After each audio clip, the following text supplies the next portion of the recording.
Ladies and gentlemen, welcome to Celtics Talk Radio, Game 2 Eastern Conference semifinals between number 2 Boston Celtics and Milwaukee Bucks, number 3. Recap, the series is tied 1-1. Boston Celtics returned the punch to Milwaukee Bucks, reigning champs, with one great victory, 109-86. We led it by 25 during the game, and the Bucks never tied the game and never led in the game. Practically, Boston Celtics demolished the Bucks. The Bucks just seemed not motivated too much to be in the game, and the Boston Celtics just corrected the mistakes that I have been talking about in the previous video, recapping the game number 1. And a couple of things that I mentioned, I must say that Ime Udoka did, and the Celtics players did, and I'm happy about it. And to tell you the truth, I mean, it's not that I discovered something that is that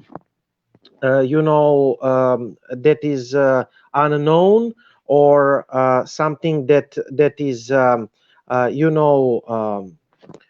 fascinating, but I kind of said a couple of adjustments that we did. First of all, in the first game, we defended Giannis Antetokounmpo by double team him, and we defended Giannis Antetokounmpo with over helping from the sides, to tell you the truth. But Milwaukee Bucks used that with confidence in the game number 1. And for example, when we double teamed Giannis, especially from the shooters like Grayson Allen, Pat Connaughton, and Jrue Holiday, I mean, it happens that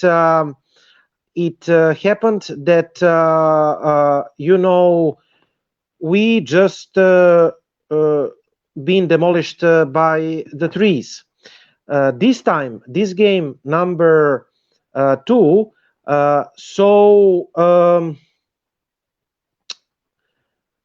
With this game number 2, we decided to guard Giannis Antetokounmpo by 1-on-1 with Grant Williams, with Al Horford primarily. And I must say that that duo just did outstanding job, especially Grant Williams. Grant Williams was just outstanding, and I must say that I doubted in Grant Williams in previous season, but Grant Williams, I think it was season high and career playoff high. But what he did, like in one possession, he literally defended him one-on-one. Giannis Antetokounmpo stole the ball. In one possession, he got under Giannis Antetokounmpo's skin, and Giannis just elbowed him for offensive foul. He defended Jrue Holiday a couple of possessions one-on-one, Bobby Portis. Plus, he drained the threes whenever we needed to. I think that he scored 5 threes, especially in the first half. He was very efficient, and he was vocal leader at the bench. He was mic'd, and you could notice that he's vocal leader of the team. I will return to Grant, but Boston's defense was good, primarily because of our big men, Big Al, Time Lord, and Grant Williams. Everybody, I mean, all 3 of them.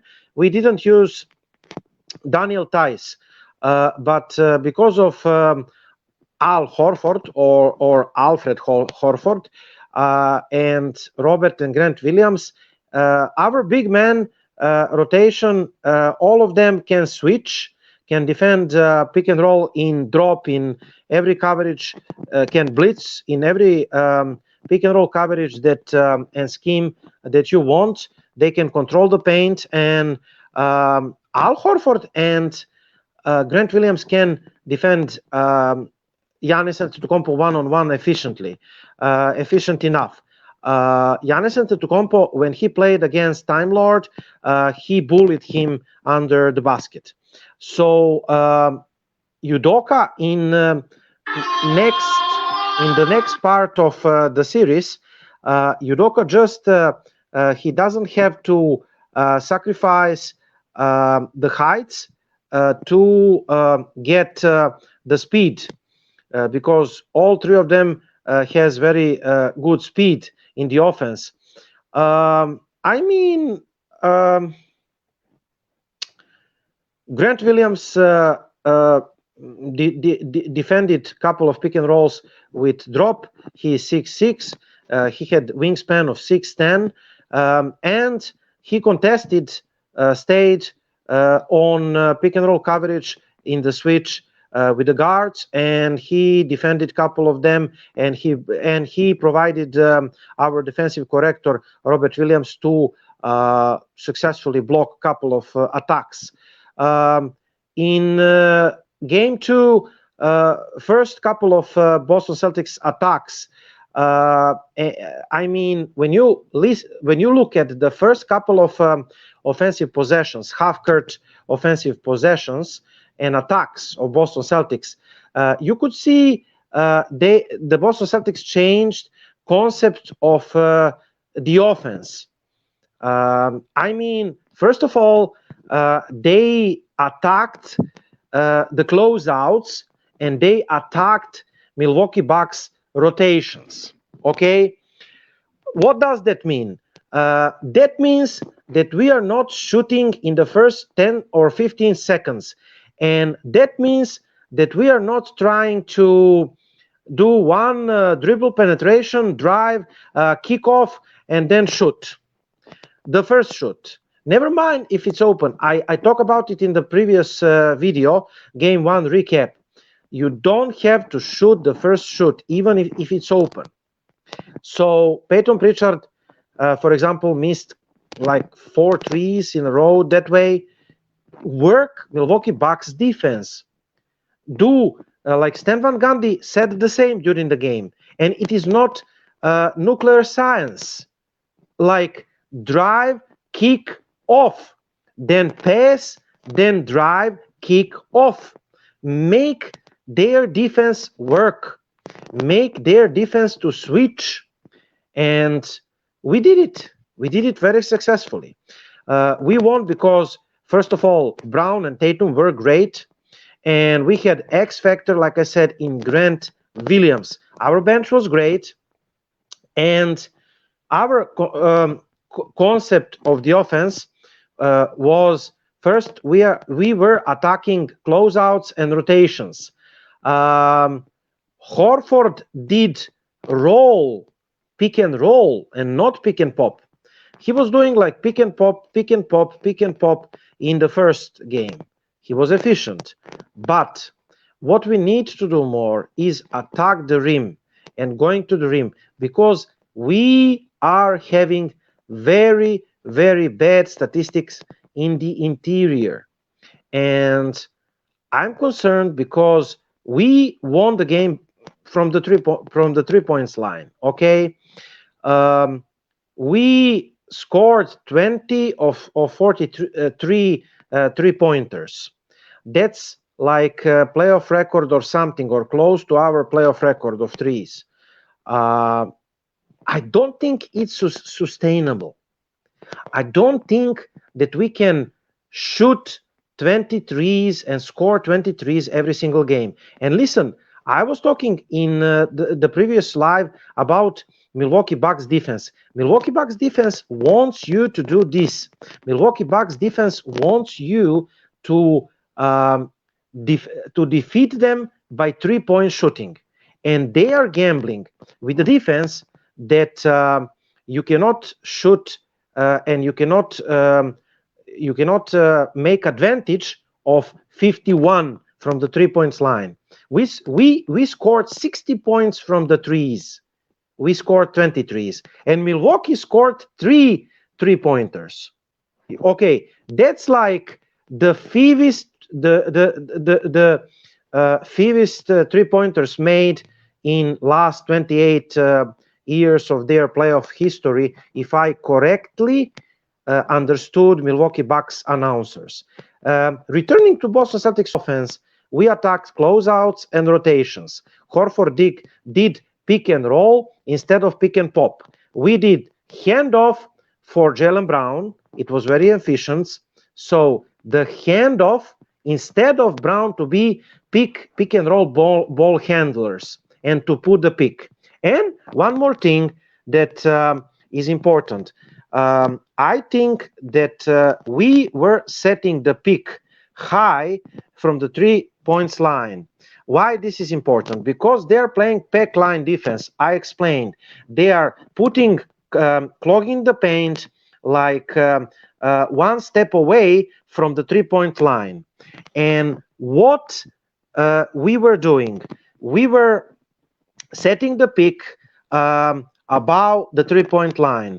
That means that when we set the horns, one step away from the 3-point line, in the further action, we can do back screen cuts and we can do lob actions, for example, for Grant and Robert Williams. That's what we missed in the previous games. Also,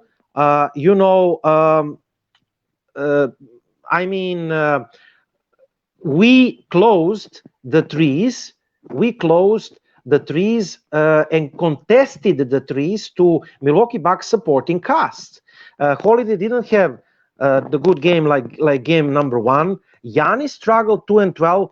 You saw that he's frustrated with the physical defense one-on-one. And because we didn't overhelp to Giannis, it provided Boston Celtics heavy switch scheme to work and to cover the threes to Milwaukee Bucks. And that provided the low-scoring threes from Milwaukee Bucks. They were open for threes in the game number one because we were concentrated to clog the paint and to to double team Giannis Antetokounmpo. But in this game, like I said, we let Giannis Antetokounmpo to defeat them, to defeat us. We said, okay, let's defeat us. In the second half, Milwaukee played better. They were attacking the rim, and they played two actions, that they are usually doing. Milwaukee Bucks. Milwaukee Bucks. They are doing spread pick and roll. Or rub action. Rub is one of Budenholzer's, primarily actions, and the goal of this action is step up and drag screen. Drag screen from the side, and they are provoking switch of Boston Celtics big men, Al Horford, Robert Williams, Grant Williams, and they are attacking that switch from the side. Specific things about that is 4 low formation. This is annulating the nail help. Also, step up and flat screen. This is for the ball handler, and he can pick the side in which he can go. We also are having, Milwaukee is also having low blocks when Giannis is with the ball, low blocks, and it is allowing Giannis Antetokounmpo to attack the paint. And another action is step up drag screen. In the first game, they played step up and drag screen against Boston Celtics. Milwaukee used advantage with this scheme because Boston switched all when Jrue Holiday was ball handler. The big man switched on Jrue Holiday. Also, Boston Celtics had a lot of communication problems in switching. And Boston Celtics big men were the target of Milwaukee Bucks attacks. Milwaukee Bucks tried and successfully isolated Boston Celtics big men and attacked Boston Celtics big men via Jrue Holiday, Giannis Antetokounmpo, and to extend Bobby Portis in number one. So the screeners in that action step up and drag were Matthews, Giannis, Lopez, depending on whom Williams, Horford, and Tice are guarding. Now, I said that we did adjustments, and I mean a couple of adjustments that I'm suggesting for number 3 game to continue with this game plan, and do not shoot by all extent every single open threes that you're having. Like I said, you should attack the closeouts, just like in the game number 2. Jaylen Brown and Tatum were great in attacking the closeouts. Then you should test the mid-range jumpers that Milwaukee is leaving you. We didn't try the mid-range jumpers. Listen, Chris Paul made career of mid-range jumpers. DeMar DeRozan made career with mid-range jumpers. More handoffs, less picks, especially with Jaylen Brown, just like in game number 2. Handoffs for Jaylen Brown. I love Al Horford as a pick and roll roller, and I love more pick and rolls for Horford inside the paint, and also the pass actions for Time Lord. And Horford should mix up pick and pop and pick and roll because always he is always in pop, and Milwaukee is leaving to Al Horford short roll open every time when they are double teaming Tatum. So when they double team Jason Tatum, short roll is totally open for Al Horford, and he should use this. He should use this. Also, I'm suggesting off screen. That means the pin down plus the stagger away from the ball screens, and entry pass for Jaylen Brown and Jason Tatum. I think that we should attack in isolations more Allen and Connaughton throughout his isolations. We saw that Allen is not good when he is when he is the target of our attacks. Tatum should be put in the low post more in the game number 3, because again, we should not win the series. We cannot win the series with being jump shooters. We must have points in the paint. They destroyed us in the paint. They played solidly in the second half, recovered, and to tell you the truth, their way of playing in the second half is more sustainable throughout the series. That is what is worrying me. Their way of playing is more sustainable than ours, because it's not possible us to score 23s. So we should do more in the interior on the offense, and our defense was great in the game number 3. And Milwaukee defense in the playoffs thus far has been great as well. In Chicago series, defensive rating throughout 5 games is 94, and against Boston number 1 game defensive rating was 89.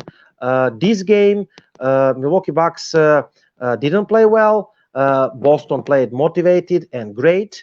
Like I said, we totally demolished them. But again, Milwaukee is 18-4, 18-4 in the playoff games in the last couple of seasons at the home court. It will be extremely difficult. In my opinion, for the end, if Milwaukee wants to win the series, they must win the game 3. If Boston wins game number 3, Boston will win the series most likely, in my opinion, and we will close them in 6. What we want to do in Milwaukee is to steal one game in Milwaukee, and then to go 2-2 in the game number 5, win game number 5 in Boston, and then we are in total control of the series. The game number 3 is in Milwaukee, Wisconsin, 3:30 p.m. Eastern, in Saturday, 7th May. We are going to do live play-by-play at Wimbledon Green Celtics Fans Forum. Also at the Celtics Talk Radio, we will do recap, most likely Sunday, and it will be a longer recap of the 3 games and the game number 3. Game number 3 extremely important, and that's it. Thanks in the name of Wimbledon Green Celtics Fans Forum Radio. William Perkins was producer of the show, and I am Igor, and talk to you Sunday live. And you can search for the Celtics Talk Radio site, and you can search us at Spotify and search us at our pages, Celtics Talk Radio, Wimbledon Green, also Celtics Talk Radio Twitter. Until the next time, I'm wishing you all the best, and go Celtics.